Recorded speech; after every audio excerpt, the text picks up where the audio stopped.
Hello, praise the Lord everyone. प्रभु यीशु मसीह के मधुर मीठे नाम में आप सभी को जय मसीह की। पुनः एक बार फिर से आपके सम्मुख उपस्थित हूँ प्रेरितों के काम की पुस्तक का मनन लेकर, जिसमें आज हम 27वें अध्याय की ओर अपने ध्यान को केंद्रित करेंगे। मैं प्रार्थना करता हूँ कि प्रभु अपने पवित्र आत्मा की अगुवाई में होके आपसे अपने वचन के माध्यम से बातचीत करे।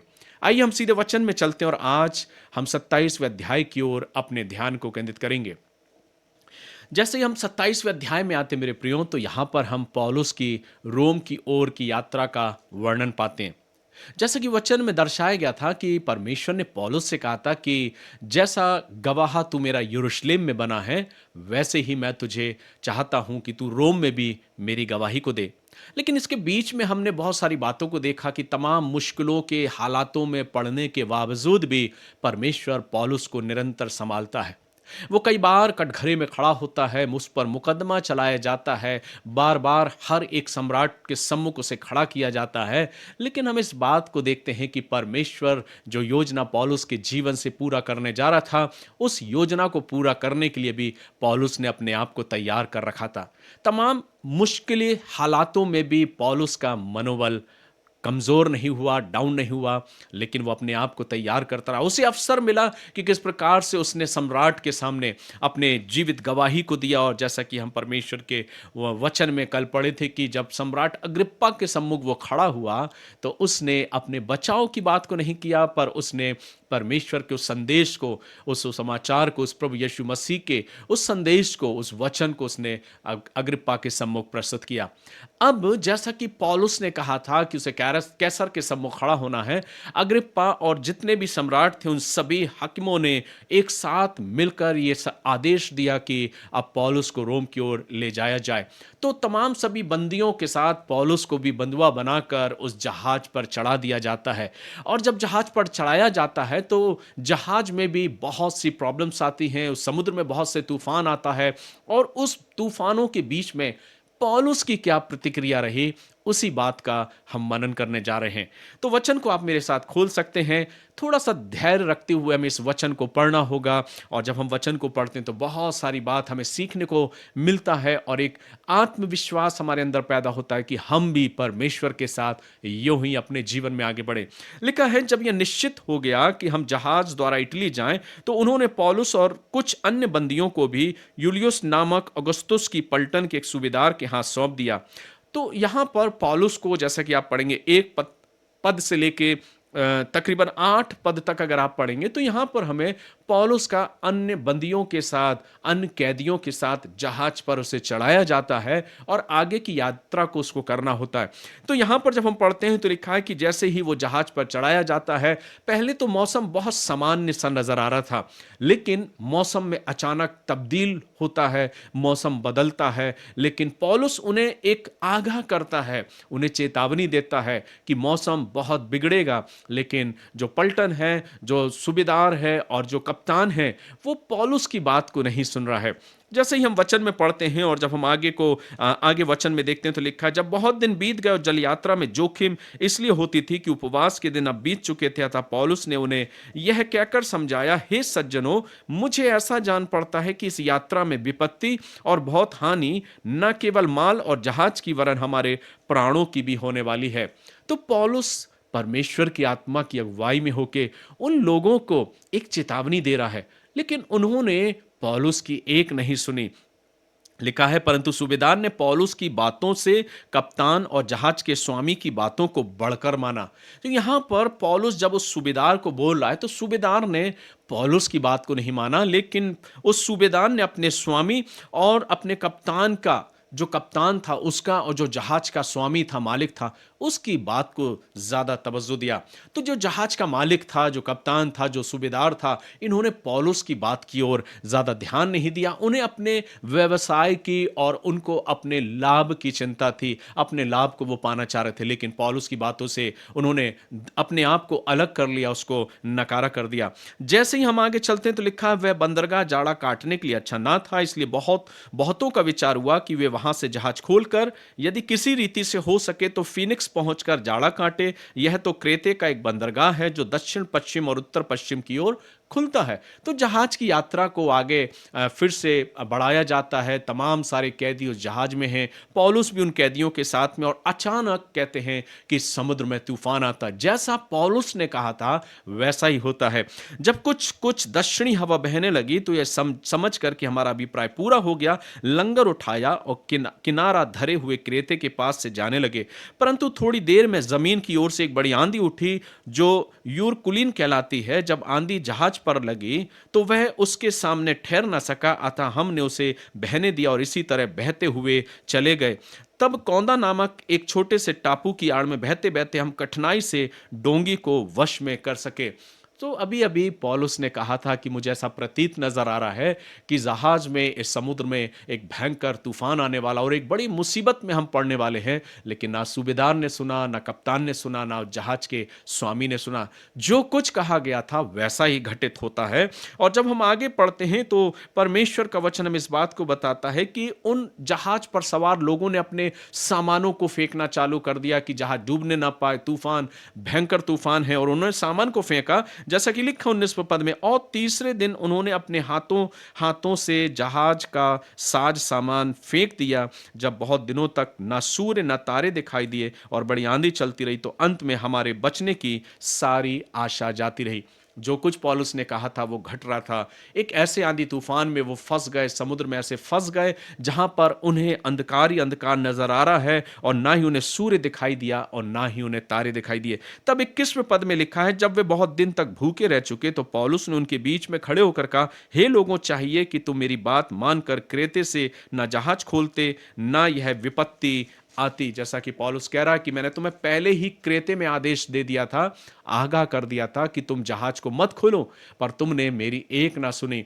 देखिए यहां पर परमेश्वर पौलुस को कैसे अपने दिशा निर्देश को दे रहा है। तो इसका मतलब यह नहीं कि पौलुस रोम नहीं पहुंच पाएगा। पौलुस हर हाल में रोम को पहुंचेगा और परमेश्वर का जो मकसद है वो उसके जीवन से पूरा होगा। लेकिन पौलुस इसके साथ साथ, आगाह करने के साथ साथ, वो उन्हें उनको सामर्थ्य भी दे रहा है, उन्हें तैयार भी कर रहा है, उन्हें संबल भी प्रदान कर रहा है, उन्हें उनके मनों को और स्ट्रांग बनाने की कोशिश कर रहा है। और वो कहता है, और ना ये हानि उठाते, परंतु अब मैं तुम्हें समझाता हूं कि ढाढ़स बांधो, क्योंकि तुम में से किसी के प्राण की हानि ना होगी। यहां पौलुस कितनी बड़ी बात को बोलता है। वो कहता है कि तुम ढाढ़स बांधो, क्योंकि तुम में से किसी के भी प्राण की हानि ना होगी, पर जहाज तो डूबेगा। पौलुस ने पहले ही कह दिया, जहाज टूटेगा, जहाज डूबेगा, लेकिन तुम में से किसी की भी हानि ना होगी। क्यों? क्योंकि पौलुस सब कुछ परमेश्वर की आत्मा की अगुवाई में होकर कर रहा है, और परमेश्वर उसके साथ है, परमेश्वर उसको अगुवाई दे रहा है, जिस अगुवाई को पौलुस ने लोगों के सम्मुख प्रस्तुत किया। क्योंकि आगे कहता, क्योंकि परमेश्वर जिसका मैं हूं और जिसकी सेवा करता हूं, उसके स्वर्गदूत ने आज रात मेरे पास आकर कहा, हे पौलुस, मत डर, तुझे कैसर के सामने खड़ा होना अवश्य है। देख, परमेश्वर ने सबको जो तेरे साथ यात्रा करते हैं तुझे दिया है। पौलुस को फिर से अवसर मिलता है प्रभु के उस संदेश को देने का। लेकिन इस बीच पौलुस क्या कहता कि प्रभु जिसकी मैं सेवा करता हूं उसने मुझे रात में दर्शन दिया है, और उसका एक दूत मेरे पास आकर मुझसे बातें की और इस बात को कहा है कि तुम में से कोई नष्ट नहीं होगा, लेकिन जहाज बेशक नष्ट होगा। तब हम आगे पढ़ते हैं, इसलिए हे सज्जनों, ढाढ़स बांधो, क्योंकि मैं परमेश्वर का विश्वास करता हूं कि जैसा मुझसे कहा गया वैसा ही होगा, परंतु हमें किसी टापू पर जा टिकना होगा। तो जब पौलुस इस बात को बोल रहा है तो उसने लोगों को समझाइश दी, उन्हें सिखाया, उन्हें बताया, और परमेश्वर की ओर से उस संदेश को भी उनको दिया। तब 27वें पद में लिखा है, जब 14वीं रात आई और हम अद्रिया समुद्र में भटकते फिर रहे थे, तो आधी रात के निकट मल्लाहों ने अनुमान से जाना कि हम किसी देश के निकट पहुंच रहे हैं। था लेने पर उन्होंने 20 पुरसा गहरा पाया, और थोड़ा आगे बढ़कर फिर था ली तो 15 पुरसा पाया। तब पथरीली जगहों से टकराने के डर से उन्होंने जहाज की पिछाड़ी 4 लंगर डाले और भोर होने की कामना करते रहे। अब जैसा कि पौलुस कह रहा है वो सब कुछ अब घटित हो रहा है। जहाज आगे बढ़ता जा रहा है और जो मल्लाह हैं वो समुद्र की उस गहराई को देख रहे हैं कि कितना गहराई अब बची है। और जैसा कि हम वचन को पढ़ते हैं कि धीरे धीरे जहाज आगे बढ़ता है और 31वें पद में लिखा, तो पौलुस ने सूबेदार और सैनिकों से कहा, यदि ये जहाज पर ना रहें तो तुम भी नहीं बच सकते। तब सैनिकों ने रस्से काटकर डोंगी गिरा दी। तो जब हम वचन को पढ़ते हैं, जब आप वचन को पढ़ेंगे, कई बार हमें लगता है कि अरे अब बहुत सारी बातें इस वचन में, तो इतना क्या पढ़ना है, सीधे हम इसके आगे के सार को देख लें कि आगे क्या हुआ।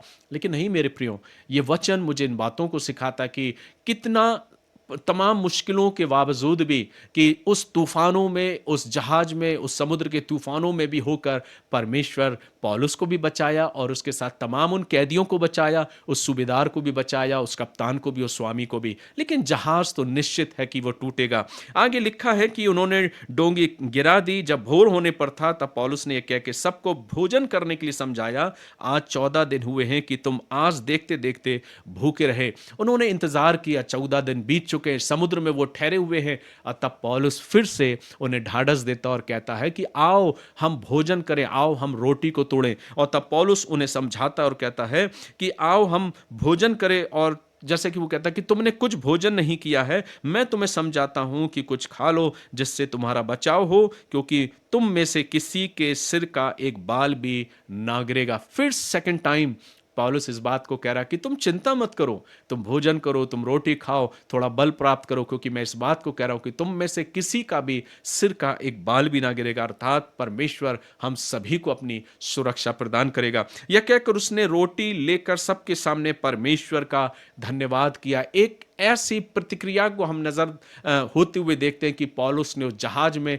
उस समुद्र में, उस प्रभु भोज के उस प्रभु भोज की उस रोटी के अनुसार, जैसा कि रोटी ली और धन्यवाद देकर धन्यवाद दिया और तोड़कर वे खाने लगे। अर्थात एक प्रतीकात्मक रीति से प्रभु की मेज का चित्रण हमें यहाँ देखने को मिलता है कि तमाम मुश्किल और तमाम तकलीफों, तमाम तूफानों के बावजूद भी पौलुस परमेश्वर को धन्यवाद दे रहा है, रोटी तोड़ रहा है और धन्यवाद देकर वो उनके साथ संगति कर रहा है। तो ये बात जो मुझे जो सीखने को मिलती है कि पौलुस विपरीत परिस्थितियों में भी घबराया नहीं। आगे लिखा है, तब वे सब ढाढ़स बांधकर भोजन करने लगे। हम सब मिलकर जहाज पर 276 जन थे। 276 जो लोग थे वो जहाज पर थे जिसमें कैदी थे।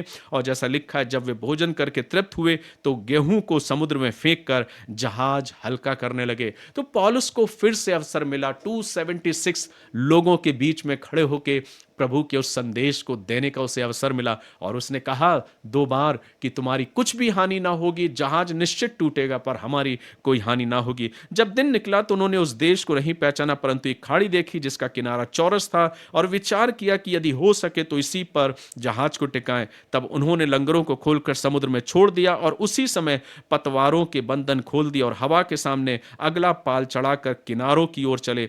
परंतु 2 समुद्र के संगम की जगह पड़कर उन्होंने जहाज को टिकाया और गलही तो धक्का खाकर गड़ गई और टल ना सकी, परंतु पिछाड़ी लहरों के बल से टूटने लगी। तब सैनिकों को यह विचार हुआ कि बंदियों को मार डालें। अब जब जहाज टूटने पर था तो सैनिकों ने कहा कि कहीं ऐसा ना हो कि ये सारे जो कैदी हैं भाग जाएं, तो इन सब को मार डाला जाए। और जैसा लिखा है, ऐसा ना हो कि कोई तैर के निकल भागे। परंतु सूबेदार ने पौलुस को बचाने की इच्छा से उन्हें इस विचार से रोका और यह कहा कि जो तैर सकते हैं पहले कूद कर किनारे पर निकल जाएं। तो मारने का प्लान हुआ, उन्हें मार देना चाहा, लेकिन जैसा पौलुस ने कहा था कि तुम में से कोई नष्ट नहीं होगा, कोई नहीं मरेगा, तो सूबेदार ने सबको छोड़ दिया और उन्हें कूदने को कहा। और इस प्रकार से लिखा है कि जब पहले कूद कर किनारे पर निकल जाए और बाकी कोई पटरों पर और कोई जहाज की अनवस्तियों के सहारे निकल जाएं। इस रीति से सब कोई भूमि पर बच निकले। सो मेरे प्रियो, 27वां अध्याय जो है वो मुझे इस बात को सिखाता है, अगर मैं संक्षिप्त में इस बात को कहूं,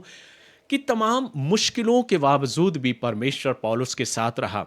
उसे रोम भेजा जा रहा है, रोम जाना निश्चित है, उसे खड़ा होना है, प्रभु की गवाही को देना है। लेकिन इन मुश्किल हालातों में भी वो परमेश्वर पर विश्वास बनाए रखा। उसने उस जहाज में, उस तूफान के बीच में भी प्रभु का धन्यवाद दिया। उसने रोटी को तोड़ा, इस बात को प्रकट किया कि वो प्रभु के प्रति धन्यवादित है। और जैसा वचन में लिखा है कि प्रभु ने भी उसे अपने दूत के द्वारा संदेश को दिया कि तुम्हारी कुछ हानि ना होगी। और इस बात को पौलुस ने उन 276 मेंबर, 276 लोगों के बीच में जो कैदी थे उनके बीच में इस बात को उसने बयां किया, इस बात को उसने बताया। सो मेरे प्रियो, ये वचन मुझे इस बात को सिखाता है कि परमेश्वर जब अपने निर्णय को करता है, परमेश्वर जिस मकसद से अपने काम को कराने के लिए अपने लोगों को बुलाता है, फिर चाहे हालात कैसे भी क्यों ना हो मेरे प्रियो, वो अपने काम को बखूबी पूरा कराना जानता है और मुश्किल हालातों में संभालना भी जानता है। पौलुस के जीवन की गवाही से हमें सीखने को मिलता है कि पौलुस जैसे प्रभु के अनुग्रह में होकर आगे गया, और आगे अंतिम अध्याय में जब हम कल 28वें अध्याय को पढ़ेंगे तो हम पाएंगे कि पौलुस कैसे रोम में खड़ा होकर प्रभु की जीवित गवाही को देता है। तो आइए हम अपने मनों को तैयार करें, मुश्किल हालातों में भी कभी भी अपने जीवन में चिंता ना करते हुए प्रभु पे भरोसा रखें और अपने जीवन को आगे बढ़ाएं, क्योंकि वो प्रभु जिसने आपको और मुझे बनाया और इस मकसद से संसार में भेजा, वो अपने मकसद को बखूबी मेरे जीवन में पूरा करना चाहता है और जानता है। लेकिन उसके लिए ज़रूरी है कि मुझे और आपको भी उसके मन मुताबिक, तो उसकी मर्जी के अनुसार चलना है। सो गॉड ब्लेस यू। प्रभु आप सभी को आशीष दे। मेरी प्रार्थना है कि प्रभु का अनुग्रह, प्रभु की आशीष आप सभी के साथ हो और आपका जीवन और आपका अनुग्रह, परमेश्वर का अनुग्रह आपकी जिंदगी में यूं ही बना रहे और आप प्रभु में यूं ही आगे बढ़ते जाएं। सो गॉड ब्लेस यू। प्रभु आप सभी को आशीष दे।